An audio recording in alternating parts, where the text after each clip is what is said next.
The Devil and Daniel Webster from 1940 frickin' one. Yeah. Yeah. I discovered this movie when I was working at a Hollywood Video in Sherman Oaks, California in 2002. I would just take home some VHS tapes and DVDs at night just to watch shit. I had nothing else to do. I didn't have a car, didn't have a life. And this movie blew me away. I think in terms of just discovering a movie cold,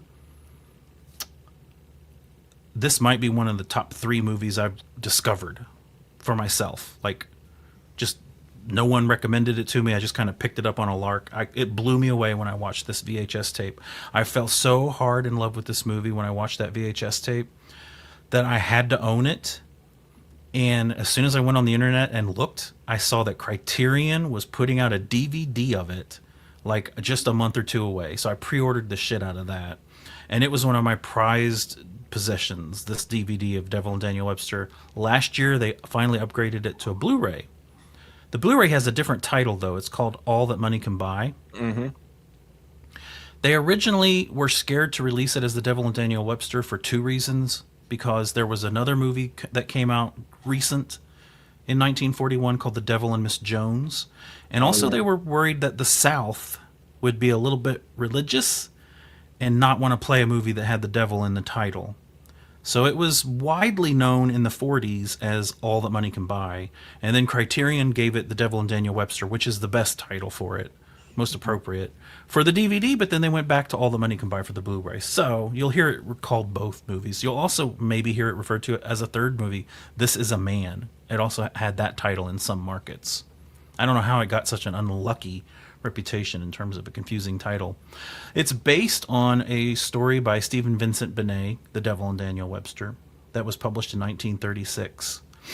And that story is heavily inspired by Faust, in which Mephisto makes a bet with God that he can buy a man's soul. And in this movie, The Devil and Daniel Webster, you basically have James Craig is the main star. He plays a down-on-his-luck farmer who's really hurting to make ends meet with his wife and his mother, played by Jane Darwell from The Grapes of Wrath, that also lives with them. And they're at their wits' end, not knowing how they're going to survive. And basically, he says something in his barn when he's really frustrated, something to the effect of he'd do anything if he could just get some money. And lo and behold, I'd sell my soul for 2 cents to the devil. Is that what he said? That's what he said. Yeah, he literally says he would sell his soul. Right at that moment, the lights come up in the barn, all creepy-like, and this shadowed figure comes toward him.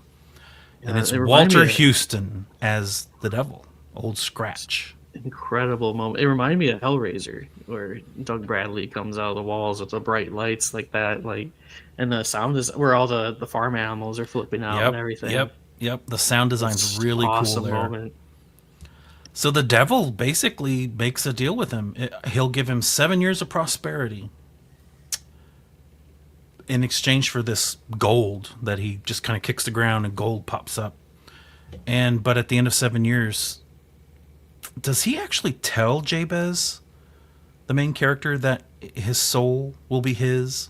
Yes. Or is he a little less vague about it? He makes him sign a contract in blood. Yeah, he tells him, he's like, well, what is a soul anyway versus this money that you can touch? All right. I've seen it several times, but these guys have seen it within the last week, and I haven't seen it in a while. But he takes the deal, and he has the 7 years of prosperity. His wife has a baby. One of my favorite things about this movie in general is just how it marries fantasy and reality. It kind of reminds me of Edward Scissorhands in that way, and that it is reality, and it's this idyllic, beautiful old Americana, when communities took care of themselves and they lived on the land, off the land, and there was a politician here, Daniel Webster, who wasn't creepy and hated like we hate our politicians now. He was a man of the people, and people loved him. It was just such a better time in so many ways. But these fantasy elements just constantly kind of soak into this movie. One is when Walter Huston appears for the first time, but the next big moment is when the babysitter from hell appears at the fireplace. Yeah. The nanny. Like the devil wants to keep tabs on the farmer.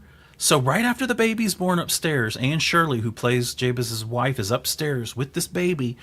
he goes downstairs like all in a good mood. He's the dad, and there's this beautiful woman at the fire, and she talks very strangely. She's played by Simone Simon, who also appeared in the what are those Val Lewton movies, the Cat People movies? She's in one or maybe both of those. That's the only other thing I can think of that she's in. But she's so creepy and eerie in this film. But basically, she's there to take care of the baby and be the devil's representative, spying on this poor family. Yeah. And drive a wedge between him and his more devout wife. You know? Yeah. And basically, the wife and the mother get to the point where they can't stand how Jabez has changed, how wealth has transformed him to be a not very nice person anymore. And they call upon Daniel Webster, who's played by, I don't know why I'm blanking on his name right now. Oh my goodness, I could just about hate myself for that. Edward Arnold? Edward Arnold yeah. Plays Daniel Webster. They solicit him to come and save Jabez. And basically, when it's really close to the time that Walter Huston's going to cash in that soul, Edward Arnold shows up as Daniel Webster, and the devil's been trying to get his soul for a long time. So Daniel Webster makes a deal with the devil to have a trial. Let's put Jabez on trial with a jury of these damned Americans from history who will make the final judgment as to whether or not Old Scratch deserves this farmer's soul or not. So at the very end of the movie, there's this ethereal trial in a barn with all these ghostly figures from the past. And even before that, the scene in the ballroom where the Old Scratch claims John Quaylen's soul. Like, there's another man who made a deal with the devil who lives nearby. He's the banker, I think. The banker comes to visit him, and Simone Simon, the devil's babysitter, is dancing with him at this party, and he dies while he's dancing with her. And then there's this spooky imagery of all these like ghostly people staring in through the curtains, and Jabez sees essentially this man become a moth. Like his soul turns into a moth, and Walter Huston puts the moth in a bag, and he insinuates this is what's going to happen to you soon. As soon as your contract's up, you'll be a moth, and I'll put you in the bag too. This is a horror movie. Yeah, it is. It is. It's a fantasy horror film from 1941. I've talked enough about it. You guys talk about it now. Yeah, in that scene, he tells Jabez that his soul is to the point where it's so small that he could put it in his breast pocket, but he really wants Daniel Webster because it would be so big that he'd have to have a special box made for it.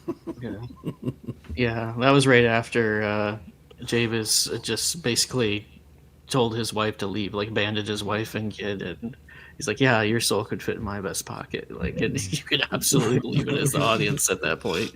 Like, the director is William Dieterle, who I don't remember hearing his name bandied about much when I was taking film classes and stuff. He's a German filmmaker who started off doing silent films in Germany. I have another of his films called Sex in Chains, and it's a silent film, I think from the 1920s, about a guy who goes to prison and develops a romantic relationship with another man there. So it's like a really early gay movie. But then he gets out of prison and tries to have a relationship again with his wife, who's been waiting for him. And the guy that he was in love with in prison, like, gets out of prison too and comes to their house one day. And it ends tragically because the three characters can't move on with how complicated their lives have become. It's a really progressive kind of film for the 1920s. And he also is probably most famous for directing Charles Laughton in The Hunchback of Notre Dame. He also directed Paul Muni, who's a really good actor, in 3 films that he won Oscars for, at least 2 of these. The Story of Louis Pasteur, The Life of Emile Zola, and Juarez. And his career kind of ended in the 50s because the Red Scare was going on. And even though he wasn't technically on the blacklist, he had made some films that felt very, I don't know if liberal's the word you want to use, some films that made some people doubt his loyalties. So when he couldn't get work, he went back to Germany in 1958, and he made a few more films after that. But boy, for a while there, he was doing 6 films a year in the 30s with Warner Brothers. He was like a factory director for hire on a lot of stuff. This film has those themes for sure, where instead of joining the farmers' grange, which essentially is like from what I understood, is like a farmers' union to advocate for rights and to bust their debts that they have to monopolies and loan sharks and things like that. That was too commie for McCarthy. And, in the 50s, instead man. of joining one of these granges, he basically forms his own monopoly. Jabez, after he gets his money, he buys out the other farms and basically becomes a capitalist, forming an absolute monopoly over the farms in New England, becoming the richest man in the country. They even say too. So it is kind of a didactic movie. I don't know if didactic's the right word. It certainly has a message. It has messages to say that have socio-political implications. But I think it has a light touch with those. It really, first and foremost, is just this kind of spooky fantasy, country idyllic fairy tale. Yeah. That's what I love the most about it. The cinematography is freaking gorgeous in this movie at times. For 1941, I think at the time, like everyone was talking about Citizen Kane. Citizen Kane is more polished than this movie overall and consistently, but there are moments in this movie that I feel like rival Citizen Kane. I almost wondered if it was the same cinematographer, but it's not. Joseph August is the cinematographer. He got a nomination later for working with William Dieterle again on another film called Portrait of Jenny. I love the characters. The cinematography blew me away on this, and in fact, where you have these strong primary lighting sources and the material of the story, it reminded me a lot of Yaron Blaschke's work with Robert Eggers and like The Witch and things like that. Yeah, especially that scene when he's whispering in Daniel Webster's ear reminded me so much of Black Phillip whispering at the end of. So good. Yeah, all these scenes we're seeing, the lighting is just used to really great effect. A lot of really deep contrast. Yeah, I love the sound too. Like the sound, actually, I don't know if it's because I was watching it on my computer with my headphones, but some of the transitions and some of the reveals, the kind of the stings they did with the sound, it wasn't necessarily like a jump scare, but it did kind of drive to your core. And which is funny because when I first queued up the film and it has this like upbeat, overture, like most films from this time had, I was like, oh, I don't know if this is going to match like the story as I understand it. But it just absolutely clashed with the rest of the music in the film and the sound design. It's a dynamic score that Bernard Herrmann wrote. Of all the wonderful film scores Bernard Herrmann wrote for, he did some Harryhausen films. He did a bunch of movies with Alfred Hitchcock. He's the most famous film composer before John Williams. He only won one Oscar, and it was for The Devil and Daniel Webster. So the sound, the score, and the use of sound effects in this film is really outstanding, especially when you consider it's 1941. Sound design usually wasn't this creative, especially whenever those ethereal, devilish things happen. The sound design gets pretty creative. We have to also talk more about Walter Huston, because he played the devil. Right here, this shot. I already loved Walter Huston before I saw this movie, because I loved him in The Treasure of the Sierra Madre. The end right there where he looks at the camera and then he points at you, it points at the audience. I love that. Like Uncle Sam. Yeah, like Uncle Sam. Yep. That shot right there, if I'm not mistaken, that is Daniel Webster telling old Scratch, I expected to see you on the side of the opposition. And then he walks away and Scratch says, oh, I'll be there too. Yeah. And I'm like, how many people feel that way about politics today? Exactly. He's so charming as the devil. So he just charming. Seamlessly moves into the scenes too. Just like that, where he just kind of jumps in, putting his coat on, and he's like, oh, you again. And he's just right there. It's gorgeous. Walter Huston was nominated for his performance as Old Scratch, but again, Bernard Herrmann won the only Oscar that this film was awarded, and it's the only Oscar Bernard Herrmann ever earned, which is also kind of a weird thing. Another little tidbit I wanted to mention was that the film editor, is Robert Wise, who would go on to direct The Sound of Music, The Haunting, and Star Trek The Motion Picture. That's cool. Some of my favorite films in there. I know. There's a great montage in this too, where they show the passage of time in the form of the harvest, and then they have the kind of the double like imposed image of his wife with the wheat, indicating that she is pregnant. And they kind of suggest it later that she is expecting after that image, but just the imagery told it 1st. And I love that. The scene where they're dancing in the barn, Simone Simon, there's all this underlighting, and Simone Simon and James Craig are dancing, and Old Scratch is up in the rafters playing the fiddle. The Oh, cutting, that was the great. editing with the Too, music yeah. there, that was a magical cinematic moment. This movie's ahead of its time in several ways. I don't know why I haven't heard more about this movie over the years.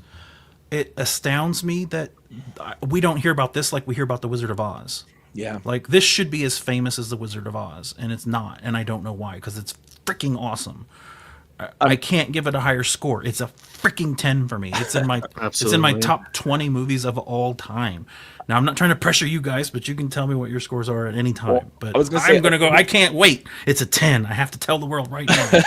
Another I love little, it. another interesting little tidbit for this movie, for like trivia fans, is if you pay attention to the credits, you watch the credits, the judge in the movie is credited as John Hawthorne, and John Hawthorne was a real life judge in the Salem witch trials in like 1692. Yeah. So do you think they were just using a fake name in the credits to make that Easter egg something we would notice? Or do I you don't think know. that actor's name was really John Hawthorne? No, it's the character's name is John Hawthorne. Oh, the character's name is John Yeah, Hawthorne. he's Yes, the judge that in makes the sense. trial. Yeah. That makes sense.